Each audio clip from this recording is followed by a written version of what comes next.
Crime. Monkey Man. An underground fighter wearing a gorilla mask endures nightly beatings until his suppressed rage ignites a brutal campaign of revenge. With mysteriously scarred hands, he infiltrates the world of corrupt elites who destroyed his childhood. As his quest for justice evolves from personal vendetta to revolution, Monkey Man delivers a visceral tale of transformation where trauma becomes power. Body Monkey Man, a tale of vengeance and transformation. Monkey Man tells the story of Kid, a broken man who ekes out a meager living in an underground fight club in a fictional Indian metropolis. Night after night, wearing a gorilla mask that conceals his identity and earns him his nickname, Kid is beaten bloody by more popular fighters. Unlike the champions who gain glory and substantial payouts, Kid deliberately loses his matches for a fraction of the money, part of an arrangement with the club's operators and gamblers. Kid's body bears witness to years of abuse. Scars crisscross his torso, his face perpetually swollen from fresh bruises, and his hands marred by mysterious burn scars hinting at a traumatic past. Despite this physical punishment, his eyes burn with suppressed rage and unwavering determination, suggesting deeper motivations beyond mere survival.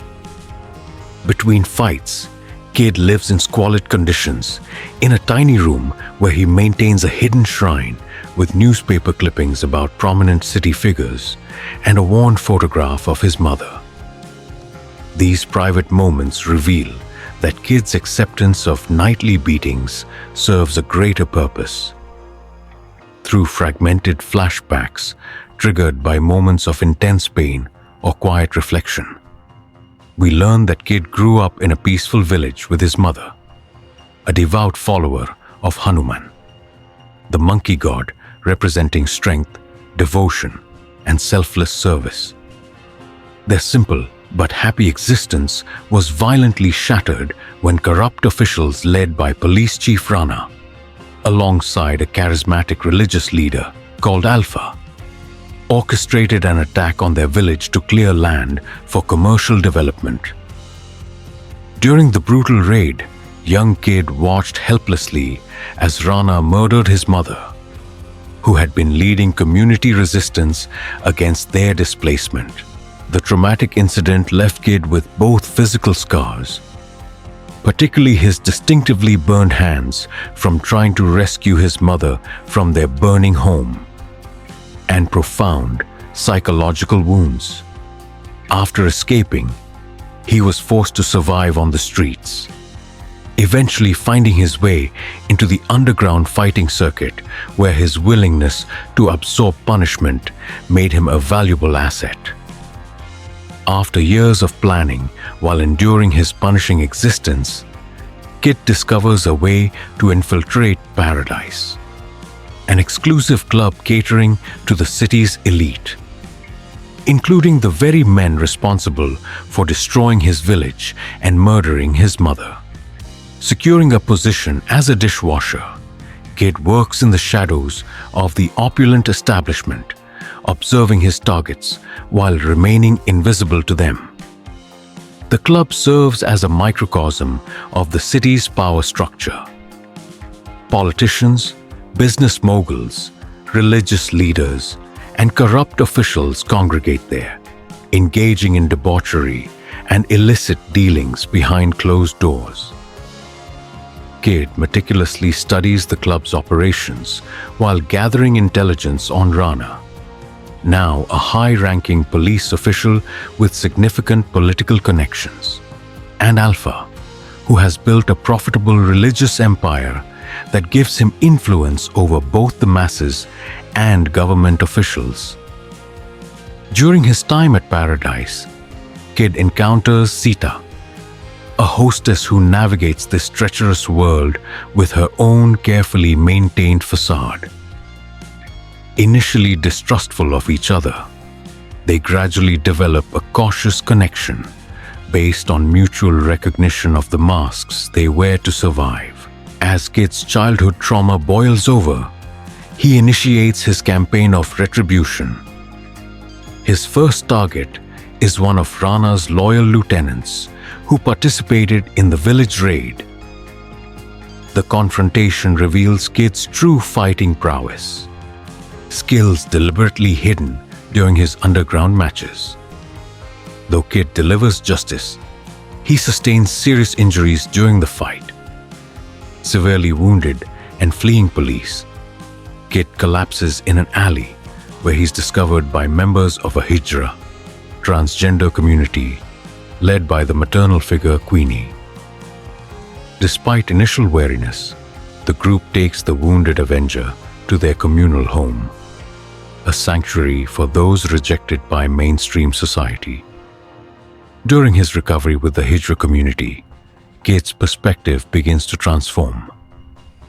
Through Queenie's wisdom and witnessing the daily struggles of this marginalized group against discrimination and police harassment, he starts to understand that his personal vendetta connects to widespread systemic injustice. Queenie shares her own history of persecution and the community's collective resilience, challenging Kid's singular focus on revenge by asking whether killing his enemies will truly heal his wounds or merely perpetuate the cycle of violence. Kid also learns more about the current socio-political climate. Alpha's religious movement has grown into a powerful force that combines traditional Hindu imagery with nationalist rhetoric to manipulate followers while advancing the interests of corrupt politicians and businessmen.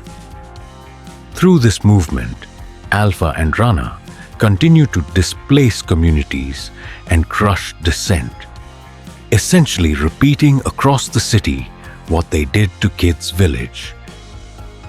These revelations broaden Kid's understanding of his enemies' reach and the widespread suffering they cause. Following his physical recovery, Kid undergoes a spiritual transformation. In a hallucinatory sequence blending memory, pain, and his mother's teachings, he experiences a vision of Hanuman that helps him reconcile his desire for revenge with a higher purpose. He begins to embrace the monkey man identity, not merely as a disguise, but as a symbol of righteous rebellion. Returning to paradise under a new identity, Kid systematically works his way closer to Rana and Alpha. He targets other officials involved in the village raid, creating growing panic among the corrupt elite. His attacks become increasingly bold, leaving evidence that connects the deaths to the village destruction years earlier. As bodies accumulate, Rana realizes the pattern and becomes paranoid about the threat. He orders a citywide crackdown, using Alpha's religious rhetoric to justify brutal police action against marginalized communities, including the Hijras who sheltered Kid. When Queenie and several community members are arrested on fabricated charges, Kid faces a moral dilemma: continue his personal mission or help those who saved him. Choosing the latter, he executes a daring raid on the police station where they are being held, showcasing his evolved fighting skills against multiple officers with improvised weapons. The rescue succeeds, but escalates the conflict significantly. Now identified as the assailant, Kid becomes the target of a massive manhunt. Rana and Alpha use their media influence to paint him as a religious extremist and terrorist, turning public opinion against him. With time running out, Kid accelerates his plans and infiltrates Rana's heavily guarded home during a gathering of corrupt officials. Disguised as service staff, Kid creates chaos by triggering the mansion's security systems. In the ensuing confusion, Kid confronts Rana in the mansion's kitchen. The fight is brutally inventive, with Kid using ordinary cooking implements, knives, pots, rolling pins, as weapons against Rana and his guards. Despite being outnumbered, Kid's rage and training allow him to prevail. Before killing Rana, Kid forces him to confess to the village massacre and his mother's murder. This confession, recorded on a phone Kid stole from Paradise, becomes crucial evidence against the corrupt network. The film's climax centers around a major religious political rally organized by Alpha, who is now poised to announce a partnership with powerful political figures for an upcoming election. Kid, now fully embracing his Monkey Man persona, infiltrates the rally. In a visually striking sequence, he disrupts Alpha's speech by broadcasting Rana's confession on the venue's screens, exposing the corruption behind Alpha's religious movement to his followers. Chaos erupts as Alpha's security forces attempt to capture Kid and control the crowd. The final confrontation between Kid and Alpha takes place on the rally stage, a symbolic battle between genuine spiritual values and the exploitation of faith for power. The fight is both physical and ideological, with Alpha trying to convince the wavering crowd that Kid is an enemy of religion. Kid, drawing on his mother's teachings, exposes Alpha's hypocrisy and defeats him not just through combat, but by revealing his true nature to his followers. Severely wounded but victorious, Kid finds himself at a crossroads. The corrupt officials who destroyed his village have been exposed or eliminated, but the system that enabled them remains largely intact. Rather than disappearing or surrendering to authorities, Kid chooses to rejoin the Hijra community, now using his skills to protect them and other marginalized groups from exploitation. In the film's closing sequence, the underground fighting club, where Kid once suffered, has been transformed into a training center where he teaches self-defense to those vulnerable to police and mob violence.